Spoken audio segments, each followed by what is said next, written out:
Hello, hello. Hi, Sergey. How are you doing today? Good, great. It's my pleasure to be here, and thank you for inviting to this E-Residency webinar. Sure, happy to have you here. I guess we're still waiting for people to join. And Okay, is this yes. recording too, as far as I know? It is. So it's going to be on YouTube later on or something like In that? LinkedIn, in YouTube, and I assume we also make a translation to our Instagram account. I hope so. Okay, perfect, perfect. So we will wait for several minutes to get people join this live stream, and hope it will be a great contribution to the e-residency network and those who would like to apply to the e-residency right now. Well, we hope it's going to be a good contribution for PR News. Oh, yes, we hope so. Well, it's, at the end of the day, it's going to be a story about you guys. So, Yes, and I prepared several photos that describe our 4 years journey, relocating to Estonia, interacting with the e-residency and with Estonian business here. perfect. I'm wondering if we see how many attendees are like with us. Can you see it somewhere? Yes, I think it's 3 for now in Talk Studio Streamlabs here, but I can see the amount of attendees on other platforms like LinkedIn, YouTube, etc. So I hope in general it will be several of them. Okay. So do you want to wait for a couple minutes? Then we start? Yes, we can wait for a couple of minutes to join other people. Okay, okay.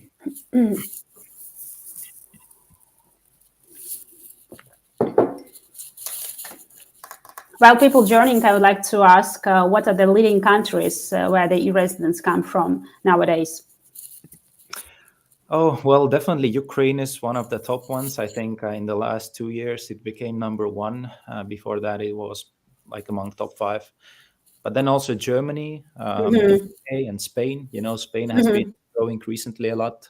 Oh, why? What's because of the taxes in that country? Yeah, I think, a lot of freelancers come from Spain just because of the the tax rules that they have for self-employed people, like people for freelancing. They're just not too good, I would say. We hear a lot about bureaucracy as well. A lot of unnecessary bureaucracy there. Recently, we have seen a huge spike in numbers, and then the UK as well. Obviously, after Because of the Brexit, right? yeah, a lot of people started to looking for the opportunity to enter the EU market. Got it. And I don't think that Spanish people would like to change the Spanish climate to the Estonian one. Yeah, I mean, if I were in Spain, I'd probably very like this scheme too. You have a company in called Estonia, but then you live in Spain, in warm Spain. Yes, that's amazing. So we can. I assume that we could start. 3 minutes already. We are live. Yes, let's start. I know that you prepare some sort of questions for me that we could discuss today. I do. I actually wanted to, well, as you know, but the listeners don't. I was the one who initiated this webinar, if we can call it this way.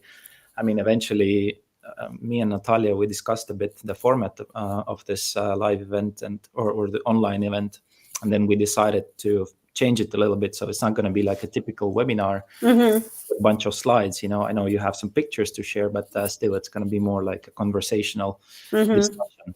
And the reason I thought it's going to be great because, well, we at the residency we have seen your the growth or the expansion of PR News throughout the last 4 or 5 years.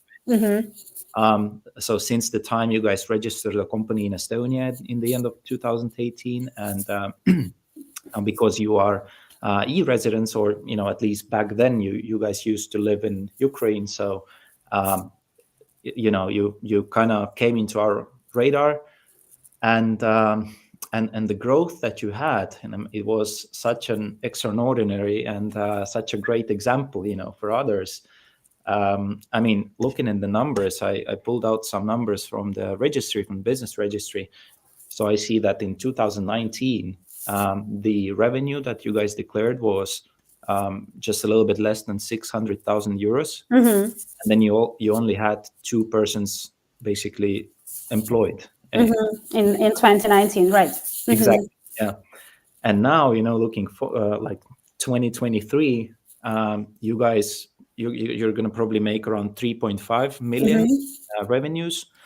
And as of now, you have 13 people working for you. If you think on a 4-year journey, that's actually pretty spectacular in that way.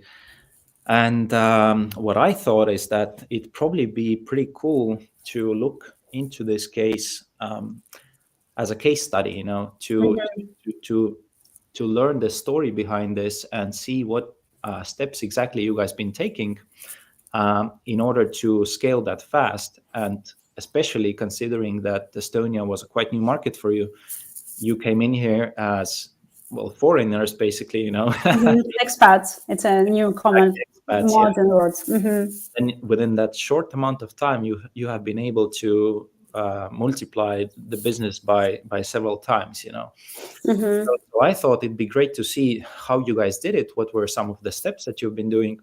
Some of the challenges that you have experienced, and well, maybe the listeners can extract some of good ideas or lessons from it. So, so my idea was, or my thought was, like, damn, I'm curious to learn that. So, but maybe others want to hear that too. So maybe starting on this note, my first question to you would be, so you guys were a company in Ukraine, and the decision to transfer the business to Estonia was way before the war started. So war was not the reason. But what was the initial reason to register a company somewhere else? Yes, sure. So our company is PRNEWS. We do the PR, press coverage, and media in different countries, and we conform to that the viability of our project concept in our home country in Ukraine.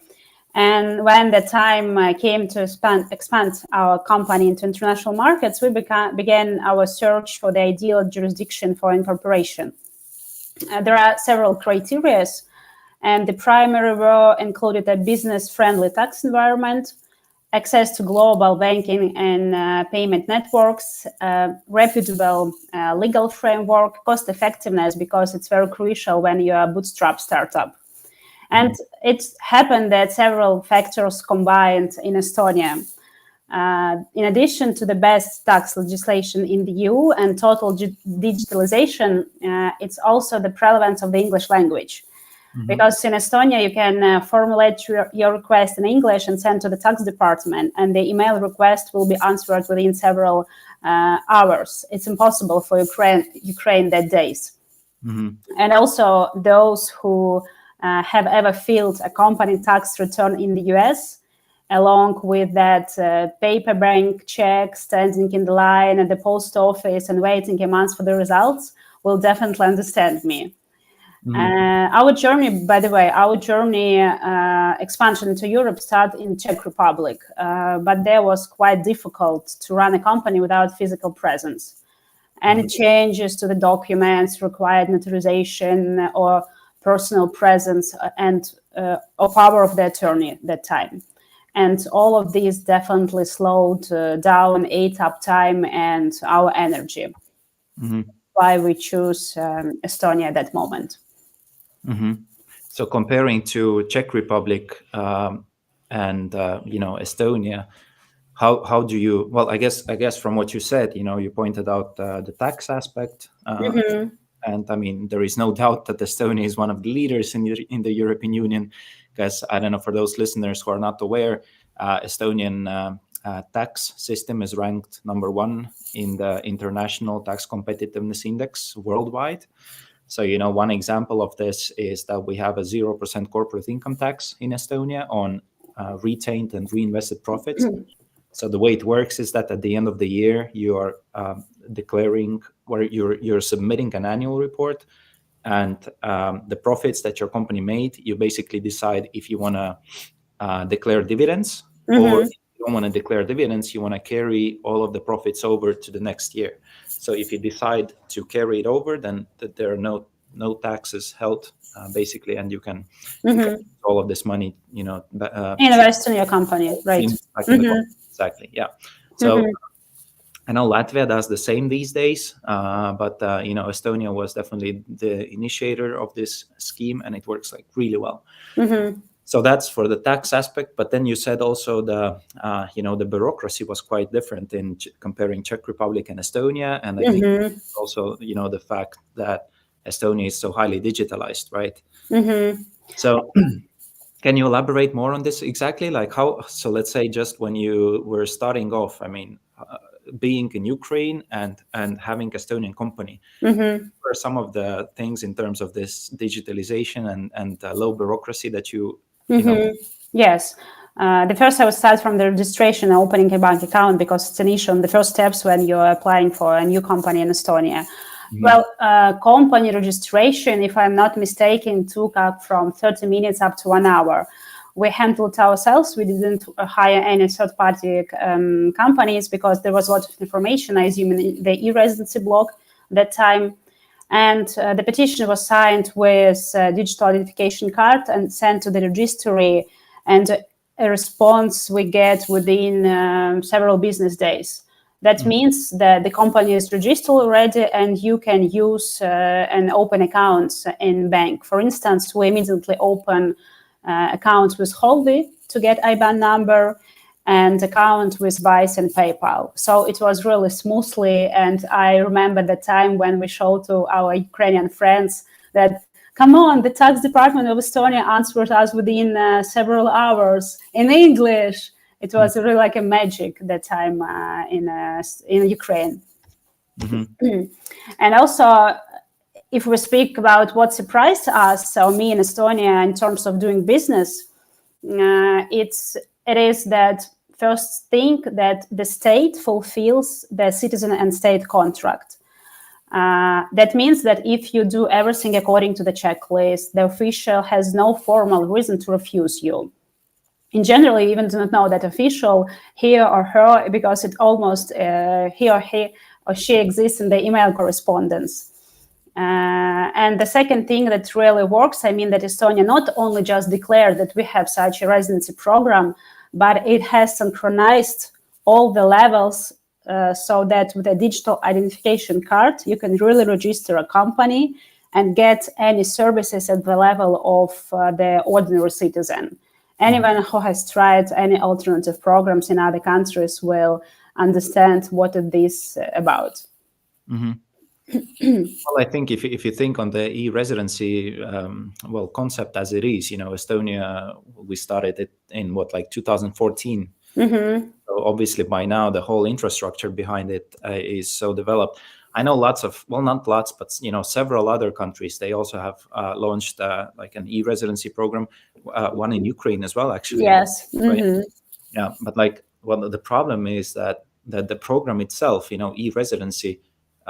I mean, it's not that complicated to launch it, but what's complicated is to build the back-end infrastructure, like the access to all of the digital public services. That's right. Yes. Issuance of the card, we issue these in several locations around the world. So, yeah. Okay. Well, I mean, you said that back then you had no issues with opening a banking account. It was pretty smooth and easy. That's right. Yes. Was it a fintech account, or did you open a banking account at the local? We can't get a bank account in Estonian bank because we have no ID card, because we're not like an Estonian citizenship. And we applied to the startup visa.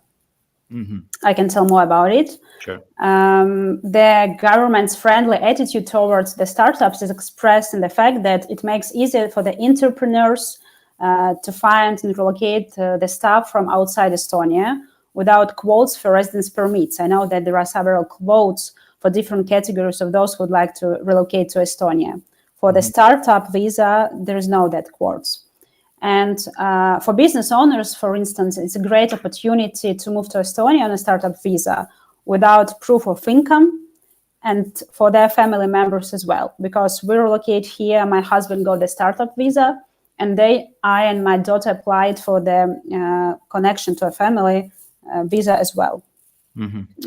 Anyone can fill a form, and it will be checked by a special group of people, of well-known Estonian IT entrepreneurs.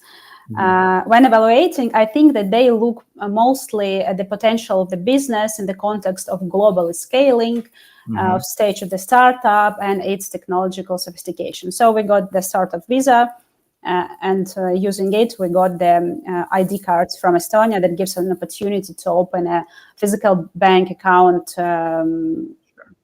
in Estonian bank. Perfect. Okay. Yeah. Well, because nowadays all the banking compliance regulations, they became so more strict, that nowadays, just giving heads up, it became rather harder to open a banking account for a foreigner, right? So if you are a foreign entrepreneur who opened a company in Estonia with e-residency, then most probably the local banks will not open an account for you unless your Estonian company has strong connection to Estonia, right? So meaning that you are employing somebody in Estonia, you have some assets in Estonia, you have business partners in Estonia, so like the work is done in Estonia, then there is no issue. But a good alternative is the fintech solutions like Wise, Paysera, Payoneer. There's quite a lot of them these days. And they offer exactly the same solutions for banking purposes, right? So that's only a good start. And then later on, once you create more substance in Estonia, then you can also open a local bank account. Then for the startup visa, I'll just comment as well a little bit from my end. So the Startup Estonia is the official organization that regulates that activity. And as a company owner in Estonia, you can apply to become a startup in Estonia. So it's basically an official database of startups in Estonia, and you can qualify to be a part of it if your startup, if your business is developing a technological solution, and this solution is scalable. So that's basically the two requirements. That's what's considered a startup in Estonia. And you apply to become a part of a Startup Estonian database. There is a committee, they decide on it. If you get applied, basically you can get a startup visa based on the status of being Estonian startup. So that's it. That's just, it's really simple. And then you can move to Estonia, and not only you as a founder, but you can also bring in your team, developers. So if you are not a resident of any EU country, if you're outside, then you can use this as a gateway to Estonia. Yeah, that's right. Well, yes, that's a good opportunity because of the war. When the war started, we help some of our colleagues move to Estonia using our startup visa, because we didn't have any quotes for that. Right. But why did you decide to physically move to Estonia? I didn't decide. When my husband told that let's move to Estonia, it was my, frankly speaking, it was my 2 weeks vacation. I didn't think about the relocation. Firstly, we wanted to get a network. And at that time, we already filled out first annual report and distributed our first dividend. So it means pay taxes. And we decided if we pay taxes in this country, why we can't just check how this country, what this country is about. And I think that the key point of our success is that we don't have any expectations. We had an urgent request for experience in scaling the company, and the country that has the largest number of unicorns per capita seems very attractive for this. Because in a small country, everybody knows each other through the one handshake. Yeah. And at the same time, Estonia is in the same time zone as Kiev, which made it possible to communicate with the team that's still in Ukraine. And there were flights from Kiev like 1.5 years, and you're in Tallinn already before the war. So it was very convenient for us. Interesting. That's right. So I guess you just came in to check it out temporarily, and then you thought that's not a bad thing. Yes, it's already 4.5 years temporarily.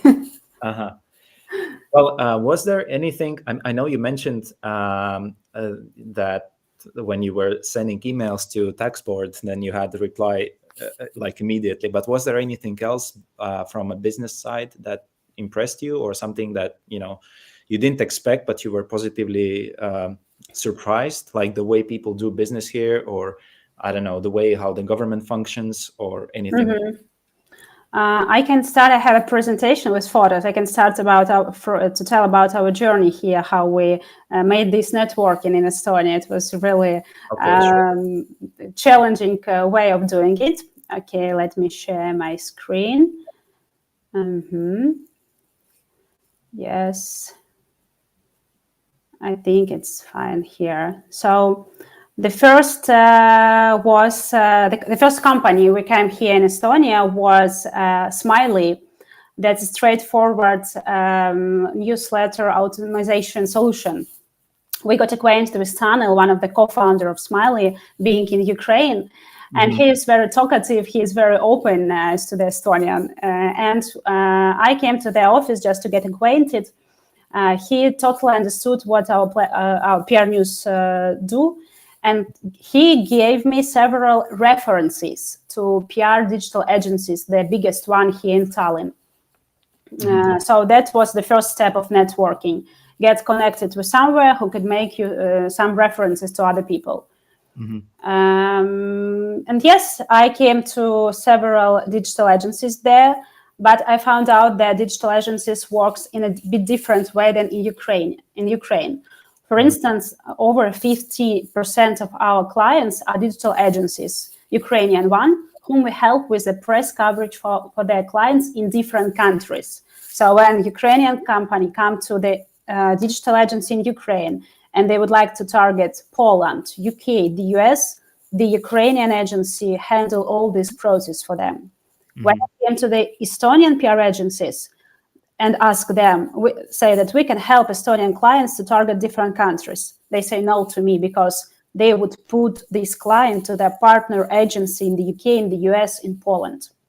That I don't know why it is, because of the contract with partner agencies, because of the culture. I don't know why.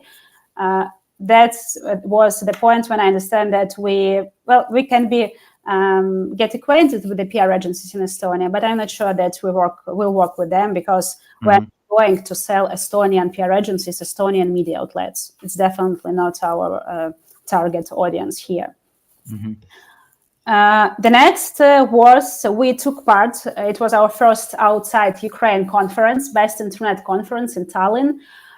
We bought a booth and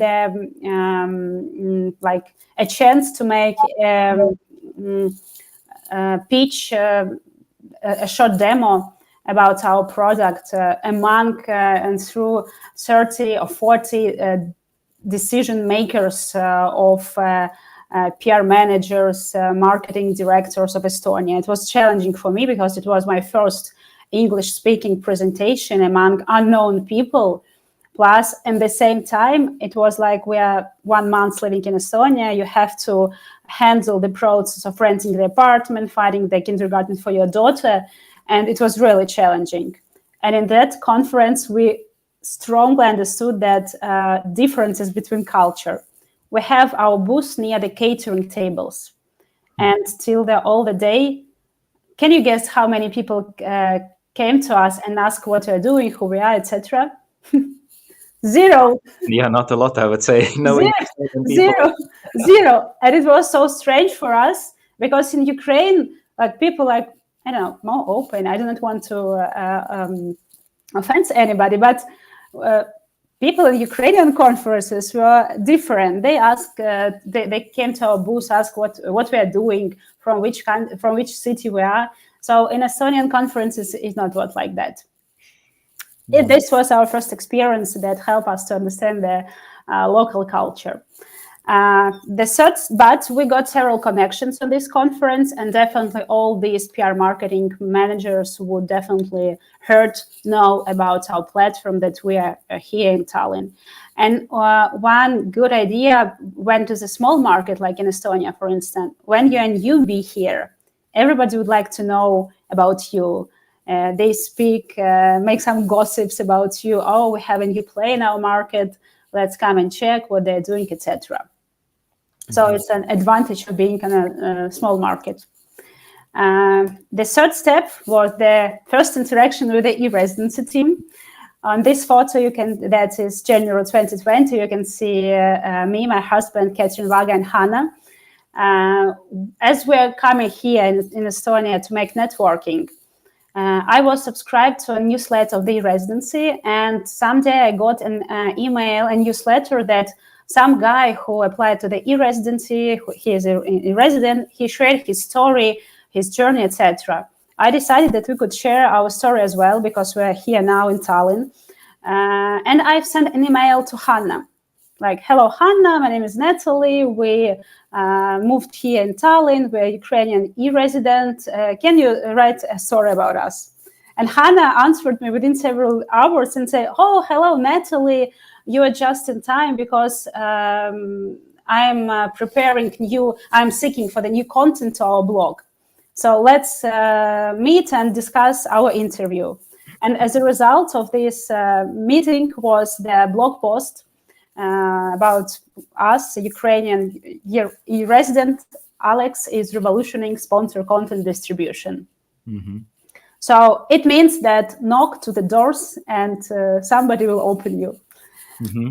And after that, when this story go live, we got a lot of inquiries from our Ukrainian colleagues, friends, partners, and they started asking, what is the e-residency? How is Tallinn there? Can you tell us more about the e-residency? Because we were like an UB, we were not the first e-resident definitely in Ukraine, but we make a press release that we became an e-resident. We share this story from the e-residency blog, and we became very popular among Ukrainian entrepreneurs in one day. Mm-hmm. And this cooperation with the e-residency definitely got us a lot of networking, a lot of connections with different international people. As I think that e-residency team saw that we are growing, that we do a lot of networking, you asked us to take part in a lot of events. We were in Latitude and we talked on a e-residency panel there. A few weeks ago, I also get an interview with Raimo speaking about the press coverage for startups and PR ideas, what startups can share with that. And also we had an honor to be on the meeting with the Mr. President of the Estonia. It was a really cool experience, and all this thanks to the Estonia. And also I was in the museum because the residency make the exhibition Estonia like 20 years ago, and now innovating Estonian digitalization in Estonia, where I also was on that booth in the museum. And also speaking about networking and launching to the new markets, we do a lot of network outside Estonia. Estonia was like a first push, a first step that you have to, not to sit somewhere, but you need to make a lot of things to get people know you. First, part in a lot of conferences outside Estonia. We were in IFX in Dubai, in Money 2020 in Amsterdam. A few weeks ago, we came from Warsaw from e-commerce expo. We are going on the next year. We have a huge agenda where we have to go. We go to Asia, to the UK, to the conferences. So yes, and what's the main point of these conferences? When you're second time or the third time there, people just not got acquainted. Or, hey guys, we were in touch last year. Nice to see you again. That's the key point of taking part in all these conferences. Mm-hmm. Okay, cool. Well, that's cool. That's your last slide here. I mean, no. The next slide would be about our company, what we're doing. Well, actually, based on what you said, I mean, that's awesome. Seems like you guys been active, but me, at least for myself, I understood a couple points from those pictures and slides and your story. So I guess one thing that you mentioned is that Estonia is obviously a pretty small market, right? You said, and then when you have a decent idea or something worthy, then it's easier to spread like a message about yourself, because in a small market, when a newcomers come, newbies, then everybody is curious, oh, who they are and what they do, right? And I mean, literally, like now you're saying that, I mean, it's like, yeah, that's true, because if you get into the startup ecosystem, like everybody knows everybody, because it's not like a huge, like Estonia is just, 1.4 million population. Everything is condensed in Tallinn anyways, which is like 400,000. But if you have a legit good product, then you get on the radar right away, so people get to know you, and it's easier to create attention around yourself because of that, so one thing, actually, like the e-residency. So you mentioned as well that the e-residency helped you a lot with creating this awareness around your brand. But it's mutual. It's not only that. I mean, you feel like you guys won from it because we were able to involve you in a lot of like stories and presentations somewhere, so forth. But it's a win for us as well because you mentioned too, like you had a lot of those friends reach out to you and asking about e-residency, right? So for me, like if you think for your product, e-residency, I don't know if you had it in your mind that you want to sell to us, like your solutions, your product, but eventually it turned out that, we didn't buy your product directly, but what we did is we help you to create awareness, right, in our market and internationally, because we saw the benefit in this for us as well. So I think in my head, I've been in sales for quite a long time before I joined e-residency.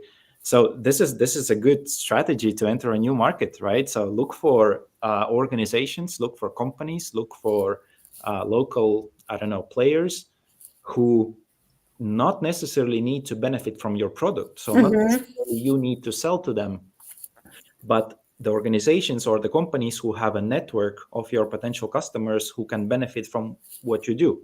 Because this partnering organization or whoever you are in contact, if you can create value for their audience, then it's kind of like they are creating value for their customers or for their audience through you. So they are a connector. And they feel good that they were able to facilitate this connection. You feel good that you got this awareness targeted to your audience eventually, and everybody wins, right? So that's this e-residence. It's a good case study in that case that Yes, it's a win-win solution. I would like to share some insight. I already shared on the e-residency events. As I'm also working in sales, onboarding customers, I have a Zoom call with a guy from Canada. It was my first Zoom call with him, so I have to sell him for the first time. So he didn't know me at all. And after our Zoom call, he said, "Oh, it's very dark. Where are you?" I'm saying in Europe, in Estonia, where it was launched by the e-residency program. And say, e-residency? Hold on. And he shows me his blue e-residency card in Canada. And it was like, wow, oh my God. And definitely I make that deal because it was like he started to trust me. Yeah. And also I've showed him that PRNEWS was chosen for the e-residency marketplace providers. And it definitely helped me to sell my product to our clients. And also when we make some press releases, when we took part in the events, when we were on the meeting with the president, we write like PRNEWS platform that was launched but with the help of the e-residency program. We mentioned it in every PR articles and press releases because people start to trust you because of that. Well, definitely we're cool, but it's like one advantage of that, of the e-residency. I mean, you can be cool, but in a new market, if you don't have, it's very challenging. That's right. Yeah, imagine like somewhere in France, like a guy will start, looking information on PRNEWS in French language, and he'll not find anything. Well, I mean, just kind of saying, just imagine you are a hypothetical company trying to expand somewhere. So what you need to do is you need to create presence in this country, basically, or like localized content about you in this language where you scale, right? So things like these, like you said, I guess first thing that you need to do, if I get it right, because I mean, it seems to me what you did is the first thing what you try to do is you try to be present everywhere. Yes. Conferences, show We your. took part on all the events, expats in Tallinn, how to hire in Estonia, I don't know, how to study language, like Estonian language. We were everywhere. That's true. And we start make these connections. Hey, where are you from? What are you doing? This is our business. Let me show you our platform, etc. That's how we start. But I guess like what's probably the key thing here is that it doesn't make sense to try to find those connections with separate people, that much, but rather with partners who have a huge audience or something, who can expose you to a bigger. So let's say e-residency, That's with right. one blog article, you probably got so much attention, like hundreds of views. With one presence at a local conference, you were able to, get the attention towards yourself. So that's the thing. Yes, by the way, E-Residency invited me to on their panel to make a short lecture about PR marketing in media and on Startup Day in Tartu. The previous year, I don't remember. And yes, after that, I got several inquiries in my LinkedIn. Hey, Natalie, I was on that demo presentation that you did.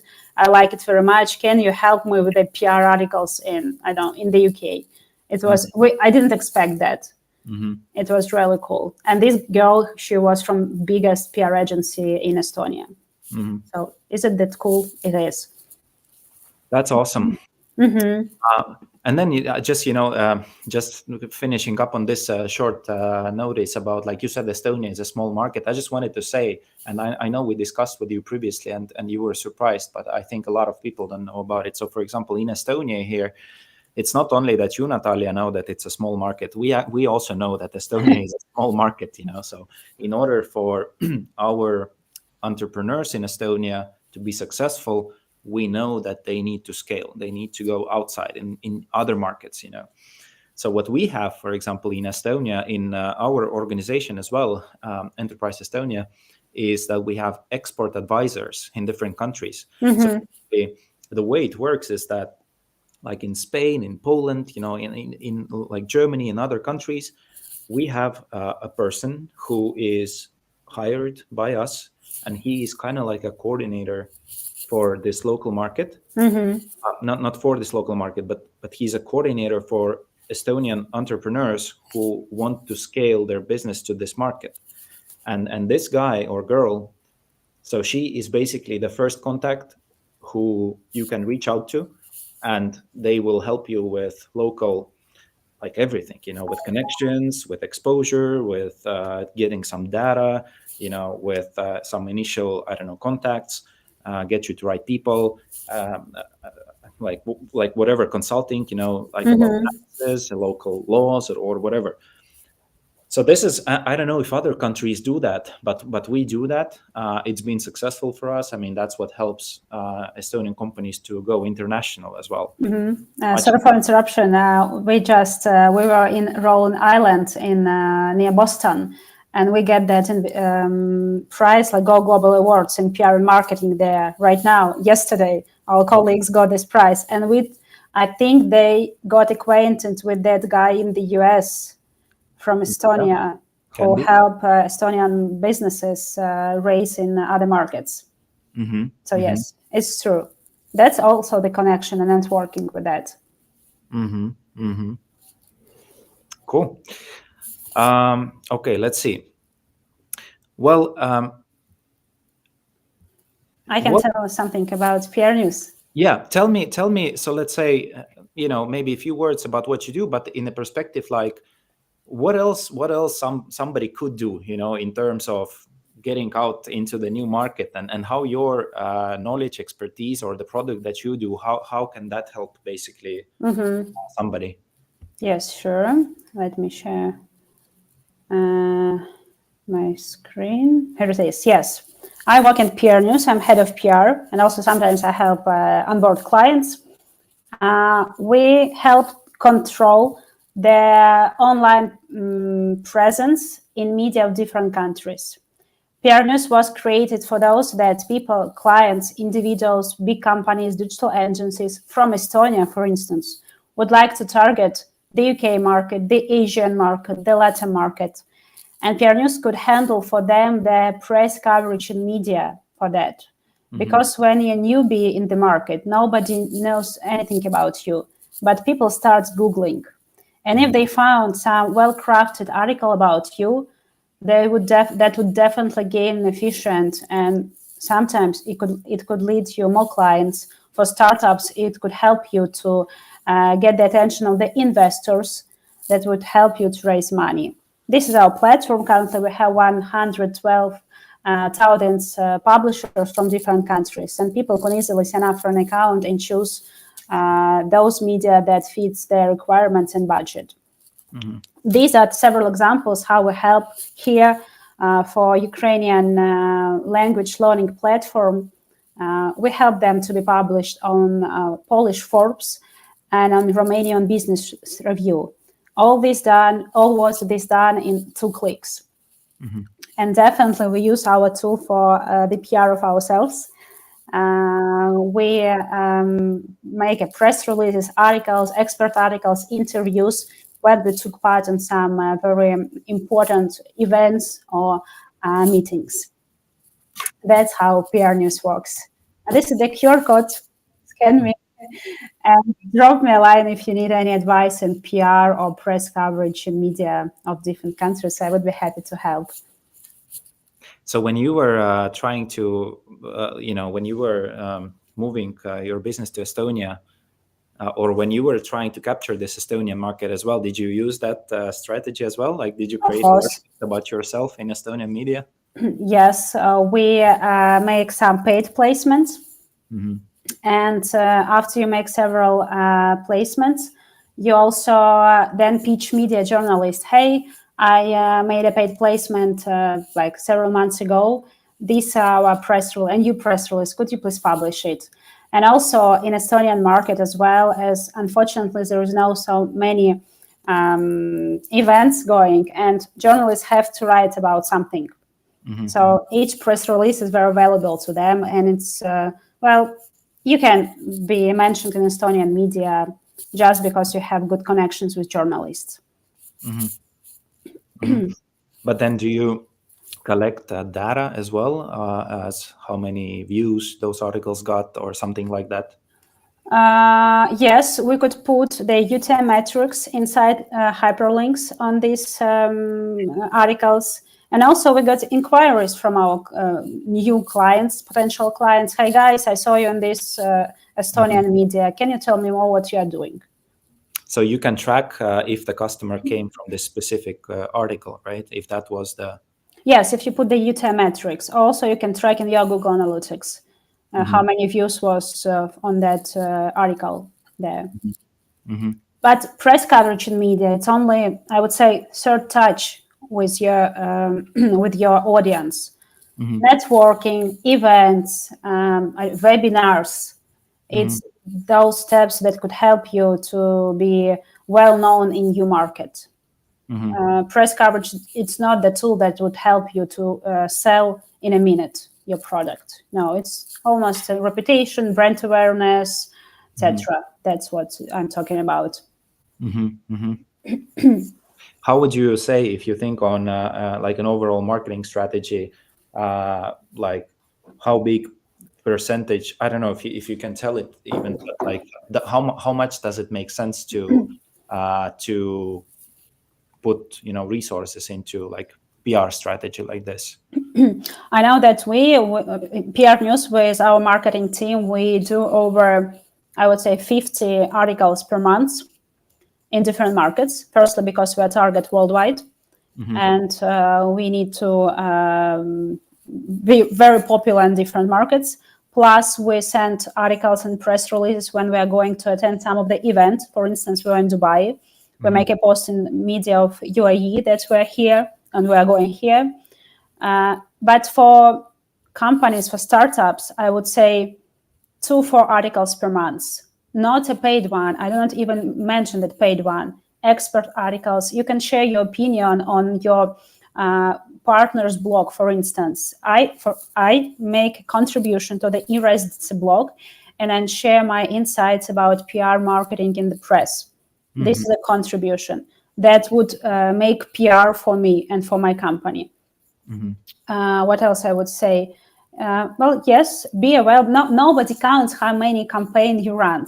Everybody remember the impression you made on them. You have to remember that. And for being a startup, it's very crucial to have some online presence, definitely. Nice, that's awesome. Thank you. Yeah, sure. Let me share also a couple slides. Hold on a second. Just for those who perhaps also came the first time and they are not sure what the e-residency is, because I think we have like 10 minutes left, and then like if somebody has like some questions, then we will have time to answer a couple questions too. But basically, just to make it clear, we were talking about e-residency so far. So for those of you who are not aware what that is, e-residency, it's a government-issued digital ID. It's issued by Estonian government, and we give it to non-residents for those who don't live in Estonia. And the digital ID, the e-residency, it gives you an opportunity to access all of the digital governmental services that we have in Estonia. So Estonia is highly digitalized. I believe you guys all heard about it already because that's what we are known for. But in reality, what it means is that without digital ID, you can't access any of the governmental services, right? And with the fact that you don't live in Estonia, there is basically no way how you could operate with any of the government structure in Estonia, right? The digital ID, the e-residency, gives you access to the public services. And once you have this access, you can actually register and you can manage your Estonian company fully remotely without ever coming to Estonia. So that's basically the value proposition that the e-residency gives, okay? Now, on the other hand, e-residency is not like a real identification document. You can't use it as a travel document or it's not accepted internationally. It doesn't change your citizenship or like residency or tax residency.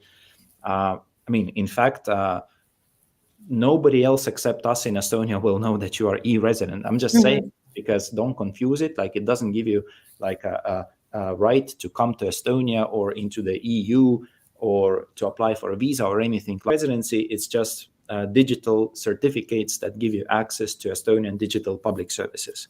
And that's it, okay? Now, if you have an idea, and you can research it later as well, but if you think that could be something that you want to do, then it's pretty simple. You fill out the application on the website. It's a €120 fee. The police does a background check, and then we ship this e-residency card with a chip in it integrated to one of the pickup locations, okay? You can see the full list of pickup locations on the website as well. So once you fill out the application, it's there, but it's more than 40 of them. These are Estonian embassies in different countries. There's one in Kiev as well. There is, one in Warsaw and whatever. Basically all of the European countries are covered with those pickup locations. And you have 6 months to pick it up from there. And you have to go in person by yourself because you have to give in fingerprints. So you can't send your friend to pick it up.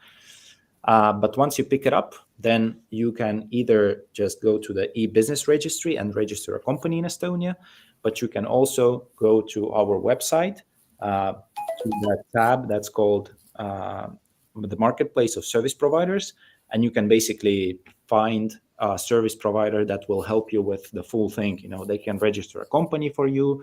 They can offer you like an accountant service. They can help you with tax advice. They can help you with opening banking accounts, like whatever, okay? So we have figured that out. So for those of you who don't want to make a mistake and afraid a little bit. And it doesn't cost an arm or a leg, so it's decent prices too.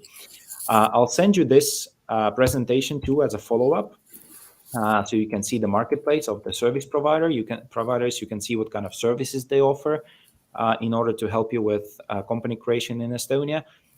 I also mentioned about export advisors. I'll send you this. You'll have a link.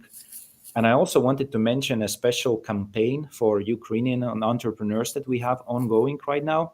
So the way it works basically is that if you are a citizen of Ukraine, then you can become an e-resident of Estonia, and you can also register a company in Estonia for free. Okay, so the way it works is that you fill out an application on E-Residency website.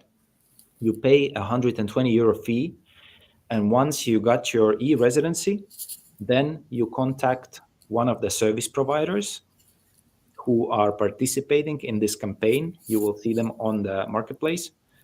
You contact them, and they will help you to create a company in Estonia for free, and they will reimburse you 120 euros that you paid before. Okay. Amazing.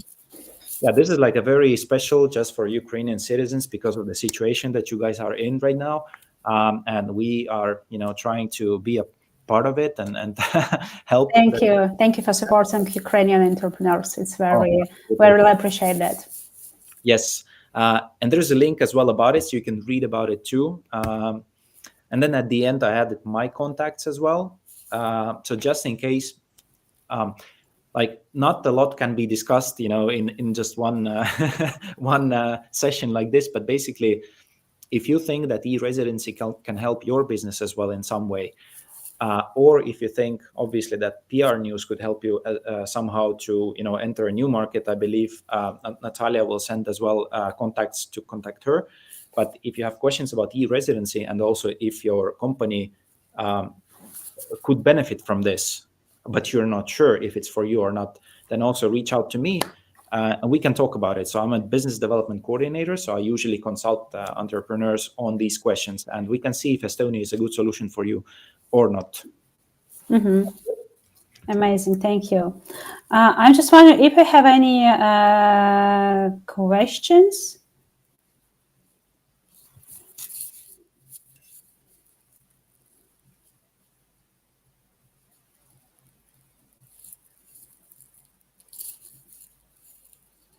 Okay, Sergey is out, unfortunately, already. Thank you very much, all the audience, for being with us here on the e-residency and PRNEWS webinar. If you have any questions regarding the e-residency program, please, yes. Yes, Sergey, I'm just trying to continue the webinar without you. Yes, sorry about that. I clicked the wrong button. No problem. I'm on air. My colleague told that we don't have any questions right now. I'm just speaking that you can contact Sergey if you have any questions about the e-residency program, or you can contact me if you have any questions regarding the PR. I would be happy to help with any advices. And Sergey, thank you once more, the residency team, for inviting me here. It was my pleasure speaking with you today, and I like the TikToks of the e-residents in Instagram. So say high five to all those who do them. It's amazing. We started doing them not long ago. I think the TikTok. I liked very much. Like 4 months ago, maybe. They deserve Oscars, definitely. Yeah, definitely. Yeah, they're funny. Okay. Pleasure. Luck to everybody. Yes, thank you very much for being with us this hour, and have a nice evening to everybody. We'll be in touch. Bye. Bye-bye.